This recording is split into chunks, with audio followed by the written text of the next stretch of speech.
श्री शिवाय नमस्तु भयम। दोस्तों, जैसा कि आप सभी लोग जानते हैं कि 29 अक्टूबर 2025 यानी बुधवार को पड़ रही है कार्तिक महीने की शुक्ल अष्टमी तिथि। और दोस्तों, ये वह तिथि है जो कार्तिक महीने में पड़ने वाली सबसे बड़ी तिथि है, क्योंकि ये बुधवार के दिन पड़ रही है, जो बहुत ही खास है। और दोस्तों, आप सभी लोग जानते हो बुधवार अष्टमी तिथि का अगर सबसे बड़ा कोई उपाय है तो वह 5 गेहूं के दाने वाला उपाय है। तो दोस्तों, इस बुधवार अष्टमी तिथि के दिन आप लोगों को इस वाले उपाय को जरूर करना है। बहुत सारे लोग होंगे जिन लोगों ने इस उपाय को ना किया हो, मतलब पूरा साल निकल गया, उन्होंने किसी भी दिन इस 5 गेहूं के दाने वाला उपाय को ना किया हो। पर दोस्तों, आपके पास एक आखिरी मौका बचा हुआ है, जो कि 29 अक्टूबर बुधवार अष्टमी तिथि के दिन है। तो इस दिन आप लोगों को इस वाले उपाय को जरूर कर लेना है। भले ही आपने पूरे साल भर इस उपाय को किया हो, पर अगर आपने इस कार्तिक महीने के बुधवार अष्टमी तिथि के दिन अगर इस वाले उपाय को कर लिया तो आपको इस उपाय को करने का वह फल मिलेगा जिसकी आपने कभी कल्पना भी नहीं करी होगी। इसीलिए आप लोग इस वाले उपाय को एक बार जरूर कर लेना, ताकि आप लोगों के हाथ से यह मौका ना जा सके और आपको इस उपाय को करने का फल मिल सके। दोस्तों, यह उपाय पंडित जी ने अपनी अभी की ही शिव महापुराण की कथा में बताया है, जिस उपाय को आज हम आपको बहुत अच्छे से समझाने वाले हैं। इस वीडियो को देखने के बाद इस उपाय को समझने के लिए आपको कोई और वीडियो को देखने की जरूरत नहीं पड़ेगी। तो चलिए दोस्तों, उपाय को शुरू करते हैं। देखिए, ये इस कार्तिक महीने के बुधवार अष्टमी तिथि के दिन ये इतना खास होता है, इतना महत्वपूर्ण होता है। देखा गया है कभी कभी बड़े बड़े पूजा पाठ अनुष्ठान से जो मनोकामना पूर्ण नहीं होते, वह कार्तिक महीने के बुधवार अष्टमी तिथि के दिन एक छोटे से उपाय करने से ही आपकी मनोकामना पूर्ण हो जाती है। और बहुत सारे लोगों ने इस उपाय को किया भी है और उनको इस उपाय को करने का फल भी जरूर मिला है। अगर आप लोग भी इस उपाय को करना चाहते हैं तो आप इस उपाय को पहले अच्छे से समझ लेना, सुन लेना, उसके बाद करना। आपको इस उपाय का फल जरूर मिलेगा। और इस उपाय को कर लेने से आपके घर में चाहे किसी भी प्रकार दुहक और समस्या क्यों ना चल रही हो, आपको उसका कारण भी नहीं पता है कि भाई ये समस्या किस कारण से चल रही है। उसका कुछ भी कारण हो सकता है, जैसे पितृदोष हो सकता है या किसी भी तरह का मंगल दोष भी हो सकता है। तो इस दिन आप लोगों को यह वाला उपाय कर लेना है। ये एक ऐसा उपाय है जिस उपाय की बार को अगर किसी विशेष दिन पर किया जाए तो भाई उस विशेष दिन का जो है वह तो हमें मिलता ही मिलता है। पर हमने उस दिन पर इस 5 गेहूं के दाने वाला उपाय को किया है तो हमें उससे भी बड़ा फल मिलता है, और फल बहुत जल्दी मिलता है, क्योंकि आप इस उपाय को बहुत ही बड़े और विशेष दिन पर कर रहे हैं। तो चलिए अब उपाय के बारे में बात करते हैं, लेकिन उससे पहले आप लोगों को यह जानना आवश्यक है कि आखिर ये उपाय किस समय करना है, किसको करना है और कैसे करना है। तो चलिए हम आगे आपको वीडियो में एक एक करके बता देते हैं। लेकिन उससे पहले अगर आप लोग हमारे चैनल पर नए हैं तो हमारे चैनल को सब्सक्राइब कर लेना, इस वीडियो को लाइक करके कमेंट बॉक्स में श्री शिवाय नमस्तु भयम ओम नमः शिवाय जरूर टाइप कर देना। तो दोस्तों, इस 5 गेहूं के दाने वाला उपाय को हमें इस बुधवार अष्टमी तिथि के दिन कैसे करना है, किसको करना है, किस समय करना है और कहां पर करना है, ये सारे सवालों के जवाब आपको इस वीडियो में मिल जाएंगे। और जो ये वीडियो देखेगा भाई, उसको 5 गेहूं के दाने वाला उपाय जरूर करना चाहिए, क्योंकि इस दिन 5 गेहूं के दाने का भी ही बड़ा और विशेष महत्व होता है। और जब बात आ जाए 5 गेहूं के दाने की, तो यह सोने पर सुहागा वाली बात हो जाती है और यह एक बहुत ही बड़ा उपाय हो जाता है इस बुधवार अष्टमी तिथि का। तो अब दोस्तों, इस 5 गेहूं के दाने वाला उपाय को आखिर करना किसको है, सबसे पहले हम लोग वो बात जान लेते हैं। तो देखो, घर की जो बड़ी माताएं बहनें होती हैं, उन माताओं बहनों में से कोई भी एक बड़ी माता बहन इस वाले उपाय को कर सकती है। और अगर आप चाहें तो अपने घर में से सभी सदस्यों को भी इस उपाय को करवा सकते हैं। अगर किसी व्यक्ति की खुद की कोई मनोकामना है, खुद की कोई दुख और परेशानी है जो कि वह अपने लिए ही करना चाहता है, इस वाले उपाय को तो वह खुद अपने लिए भी कर सकता है। बाकी अगर कोई घर में से ऐसा है जो कि अपने पूरे घर परिवार की सुख और शांति के लिए यह वाला उपाय करना चाहता है, तो भाई वह भी कर सकता है, उसमें भी कोई दिक्कत वाली बात नहीं है।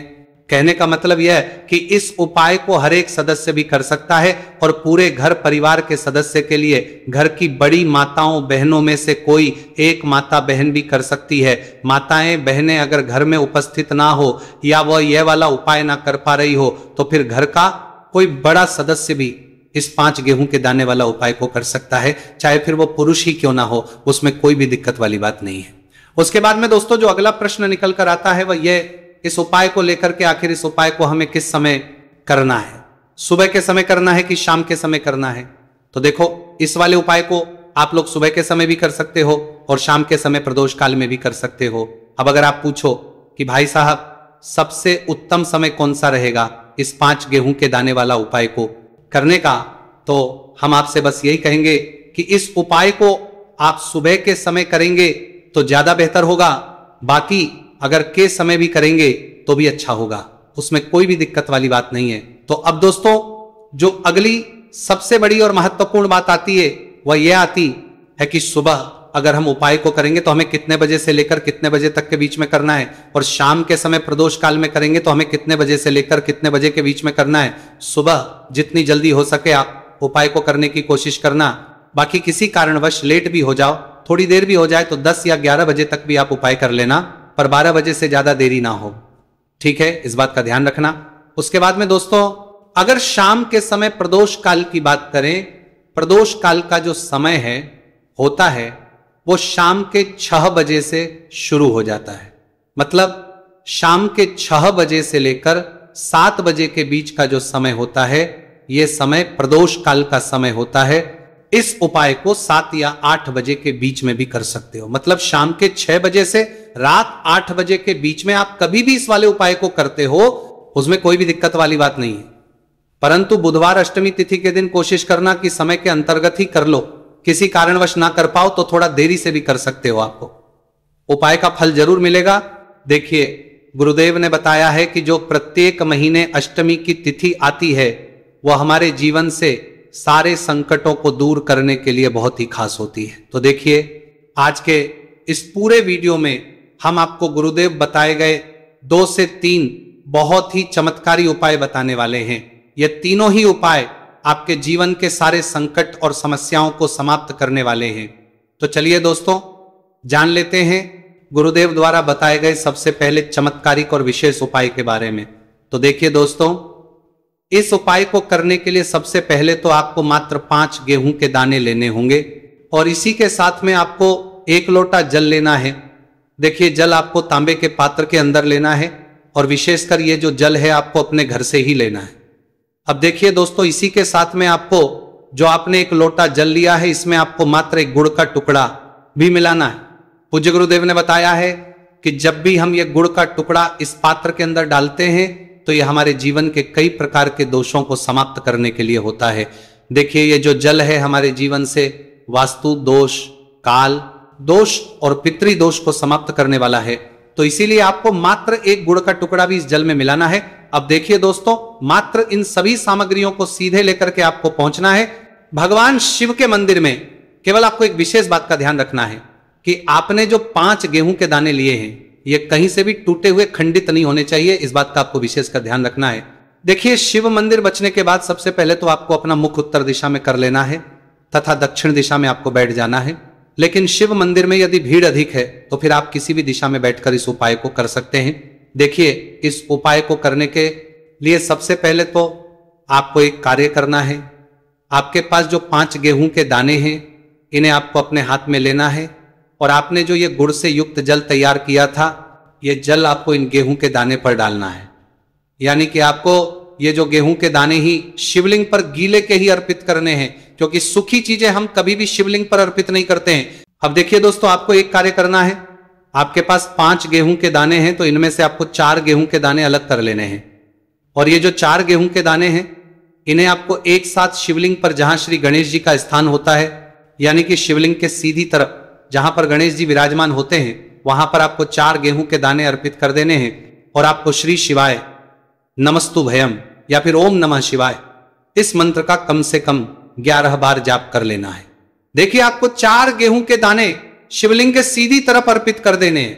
अब इसके बाद आपके पास जो अंतिम गेहूं का दाना बचा हुआ था 5वां गेहूं का दाना, इससे आपको जो आपके पास जल का पात्र है उसमें डाल देना है, और ये जो जल है इसे आपको धीरे धीरे भगवान शिव के शिवलिंग पर ही अर्पित कर देना होगा। श्री शिवाय नमस्तुभयम इस मंत्र का लगातार जाप करते हुए गुरुजी ने बताया है, ये जल आपको इतने धीरे धीरे अर्पित करना है कि आप जल समर्पित करते हुए कम से कम 11 बार श्री शिवाय नमस्तुभयम इस मंत्र का जाप अवश्य कर सकें। अब आपको शिवलिंग के सामने बैठकर थोड़ी सी देर मंगलेश्वर महादेव का स्मरण कर लेना है, क्योंकि विशेषक ये अष्टमी तिथि बुधवार के दिन पड़ी है, इसीलिए आपको अवधूतेश्वर महादेव का स्मरण करना है। अब आपको आपके जीवन में जो भी असफलताएं चल रही हैं उन्हें दूर करने की प्रार्थना कर लेनी है। व्यापार में अगर आपको सफलता नहीं मिल पा रही है, आपका बच्चा पढ़ाई लिखाई नहीं कर पाता है, या फिर आपके विवाह में विलंब हो रहा है, तो जिस भी प्रकार की आपकी समस्या है उसे आपको महादेव के समक्ष रख देना है। गुरुदेव ने बताया है, जो भी व्यक्ति यह उपाय इस प्रकार से कर लेता है तो उसके जीवन की जो सारी परेशानियां हैं वो धीरे धीरे करके समाप्त होने लगती हैं। चलिए दोस्तों, हम जान लेते हैं गुरुदेव द्वारा बताए गए दूसरे खास उपाय के बारे में। देखिए, ये जो उपाय है आपके जीवन में चल रही कर्ज की समस्या को समाप्त करने के लिए है। देखिए, पूज्य गुरुदेव कहते हैं कि कई बार हम कर्ज तो ले लेते हैं, लेकिन उससे उतारते समय हमें कई प्रकार की कठिनाइयों का सामना करना पड़ता है, और जब हमारा यह कर्ज नहीं उतरता है तो हमारे दिमाग में केवल एक ही बात रहती है कि एक बार है कर्ज उतर जाए, उसके बाद में जीवन में कभी भी कर्ज नहीं लूंगा। तो विशेषकर जीवन से कर्ज से जुड़ी हुई समस्या को समाप्त करने के लिए आपको यह चमत्कारी उपाय करना है। देखिए, इस उपाय को करने के लिए सबसे पहले तो आपको मात्र 1 लोटा शुद्ध जल लेना हो, तांबे के पात्र के अंदर अपने ही घर से। इसी के साथ में आपको मात्र 1 गुड़ का टुकड़ा भी लेना होगा। गुड़ का टुकड़ा आपको मात्र छोटा सा ही लेना, और सबसे आखिर में आपको मात्र मसूर की दाल लेनी होगी। यदि आप चाहे तो मसूर की दाल 11 भी ले सकते हैं, या फिर 21, 41, 41, 41 या फिर 108, जितनी भी आपके पास मसूर की दाल उपलब्ध है उतनी मात्रा में आप मसूर की दाल ले सकते हैं। अब मात्र ये जो तीनों ही सामग्रियां हैं इन्हें सीधे लेकर के आपको पहुंचना है भगवान शिव के मंदिर में। पूज्य गुरुदेव ने बताया है कि यह उपाय चाहे तो शाम के समय में भी कर सकते हैं। शाम को प्रदोष काल के समय में यदि आप ये उपाय करते हैं तो आपके लिए सर्वोत्तम होता है। प्रदोष काल के समय यदि आप ये उपाय नहीं कर सकते हैं तो फिर आप ये उपाय सुबह से लेकर के शाम तक किसी भी समय में कर सकते हैं। देखिए, मंदिर पहुंचने के बाद सबसे पहले तो आपके पास जो गुड़ का टुकड़ा है इसे आपको उस जल के पात्र के अंदर डाल लेना है, और ये जो जल है इसे आपको भगवान शिव की शिवलिंग पर धीरे अर्पित कर देना है। श्री शिवाय नमस्तुभयम इस मंत्र का लगातार जाप करते हुए और तुमरुकेश्वर महादेव का स्मरण करते हुए। अब देखिए, आप जो मसूर की दाल लेकर के गए थे इन्हें आपको एक एक करके शिवलिंग पर अर्पित करना है। आपको एक मसूर की दाल शिवलिंग पर अर्पित करनी है, फिर आपको आर्यन मुक्तेश्वर महादेव का स्मरण करना है, फिर दूसरी मसूर की दाल आपको शिवलिंग पर अर्पित करनी है, फिर आपको आरमुक्तेश्वर महादेव का करना है। गुरुजी ने बताया है कि चाहे आप 11, 20, 51 जितनी भी आप मसूर की दाल लेकर के आए हैं उतनी ही बार आपको आर्यन मुक्तेश्वर महादेव का स्मरण करना है, और एक एक मसूर की दाल आपको शिवलिंग पर अर्पित कर देनी है। पूज्य गुरुदेव ने बताया है कि जो भी व्यक्ति लगातार 5 बुधवार इस उपाय को कर लेता है तो गुरुजी ने बताया है कि इस उपाय को करने के बाद हमारे जीवन में धन प्राप्ति के रास्ते कहीं ना से खुल ही जाते हैं। तो इस प्रकार से आप कर्ज मुक्ति के लिए दूसरा उपाय कर सकते हैं। अब दोस्तों, हम जानते हैं तीसरे विशेष और चमत्कारिक उपाय के बारे में। देखिए, यह उपाय विशेषकर ऐसे लोगों को करना है जिनके शरीर में कोई भी रोग हो गया है, कोई भारी बीमारी हो गई, या फिर जिनके बिजनेस में व्यापार में बढ़ोतरी नहीं हो पा रही, लगातार उनका व्यापार ठप होते जा रहा है, या फिर उन्हें अपने नौकरी में पदोन्नति नहीं प्राप्त हो पा रही है, या फिर यदि जीवन में धन की प्राप्ति नहीं हो पा रही है, तो विशेषकर ऐसे लोगों को यह उपाय करना है। देखिए, इस उपाय को करने के लिए आपको मात्र 1 लोटा शुद्ध जल लेना होगा तांबे के पात्र के अंदर अपने घर से। अब देखिए, इसी के साथ में आपको मात्र 5 बेलपत्र लेनी है। देखिए, यदि आपको बेलपत्र प्राप्त नहीं हो पाती है तो आप शिवलिंग पर चाहिए हुई बेलपत्र को पुनः शुद्ध जल से धो करके उनका उपयोग कर सकते हैं, लेकिन आपको ध्यान है कि जो बेलपत्र है वो कहीं से भी टूटे हुए खंडित नहीं होनी चाहिए। तो देखिए, आपको मात्र ये जो दोनों ही सामग्रियां हैं इन्हें लेकर के पहुंचना है भगवान शिव के मंदिर में। यह उपाय भी आप सुबह से लेकर के शाम तक किसी भी समय में कर सकते हैं। देखिए दोस्तों, मंदिर पहुंचने के बाद सबसे पहले तो आपके पास जो 5 बेलपत्र हैं, इन 5 ही बेलपत्र की डंडी को आपको पकड़ करके और शिवलिंग पर जहां श्री गणेश जी का स्थान होता है वहां पर आपको ये बेलपत्रियां स्पर्श, आपको ये बेलपत्रियां रखनी नहीं है, केवल आपको टच करवानी है। आपको 5 बेलपत्र को एक साथ स्पर्श करवानी है। बेलपत्र को स्पर्श करते समय आपकी जो भी मनोकामना हो, चाहे आपको व्यापार, चाहे आपकी व्यापार से जुड़ी हुई कोई भी मनोकामना हो, या फिर आपकी नौकरी के लिए, या फिर आपकी अपनी किसी भी प्रकार की मनोकामना हो जिसके लिए आप ये उपाय कर रहे हैं, तो उस मनोकामना की पूर्ति के लिए आपको प्रार्थना कर लें। और ये जो बेलपत्र है, इन आपको श्री गणेश जी वाले स्थान से उठा करके सीधे शिवलिंग पर अर्पित कर देनी है। देखिए, 5 ही बेलपत्री आपको इस प्रकार से अर्पित करनी है कि जो चिकनी साइड है वह शिवलिंग से स्पर्श रहेगी, डंडी वाला भाग जलाधारी को रहेगा। इस प्रकार से आपको ये 5 ही बेलपत्रियां शिवलिंग पर अर्पित कर देनी है। अंत में जो आपके पास एक लोटा शुद्ध जल है, इसे भी धीरे धीरे भगवान शिव के शिवलिंग पर ही अर्पित कर देना होगा। श्री शिवाय नमस्तुभयम। इस मंत्र का जाप करते हुए पूज्य गुरुदेव ने बताया है कि जो भी व्यक्ति बुधवार के दिन पड़ने वाली इस विशेष अष्टमी तिथि पर यदि उपाय कर लेता है तो उसके जीवन की कोई ऐसी मनोकामना नहीं जिसे हमारे महादेव परिपूर्ण ना कर सके। तो इस प्रकार से आपको सुंदर सा उपाय भी करना है। तो दोस्तों, ये थे पूज्य गुरु जी द्वारा बताए गए बहुत ही खास उपाय। अगर आपको जानकारी अच्छी लगी हो तो वीडियो लाइक करिएगा।